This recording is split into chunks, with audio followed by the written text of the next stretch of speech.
I'm going to tell a bunch of stories, and I, at first, don't expect that they're going to have any connection at all. And then in the end, I'm going to try to bring them together.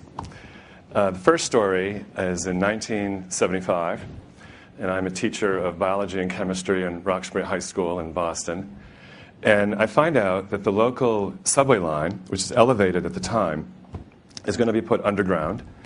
And the local huge subway terminal bus station called Dudley Station is auctioning off various storefronts to the community because over the next 10 years, they're going to dismantle it. No more investment. So I'm probably one of the only teachers in the country who's ever bid and won. For $1, I got a barbershop. And the barbershop, I needed a barbershop because a couple of months before that, my roommate at medical school had one of my students arrive in an ambulance who had never really had any medical care in his life. And he tells me this, and I'm teaching biology, and he says, you know, you really ought to teach your kids some practical stuff because too many of kids in your neighborhood that we are teaching don't have good medical care, but it's free. And if they only knew about it, they could have better wellness. So see what you can do. So the barbershop was this great location in the center of the community, and I sent kids out to all the hospitals, all the health centers.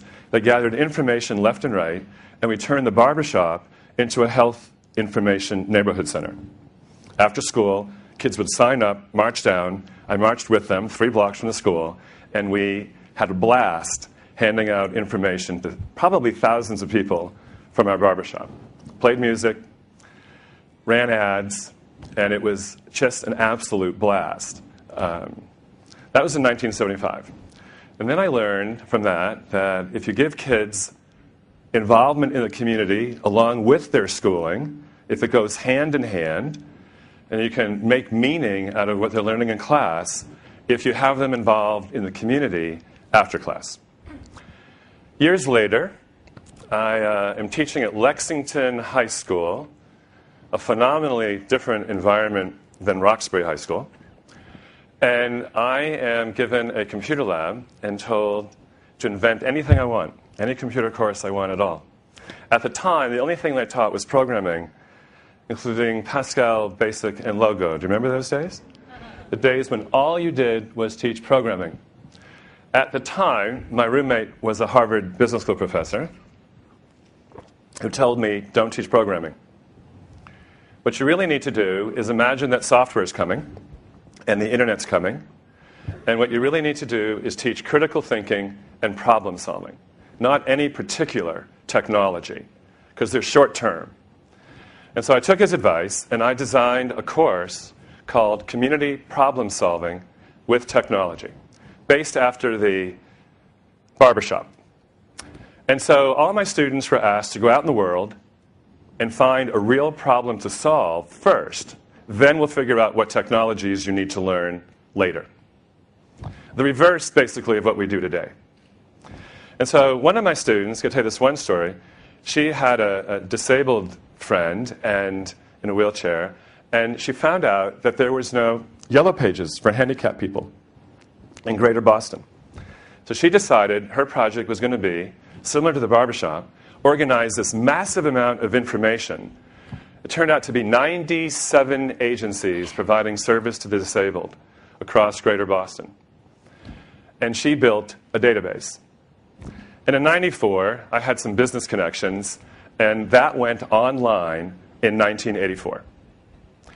I get a call a couple of weeks later from a professor at Boston University Medical School saying that one of his interns is working at an agency, and my student's database shows up, linking all the agencies together online. They had never seen anything like this.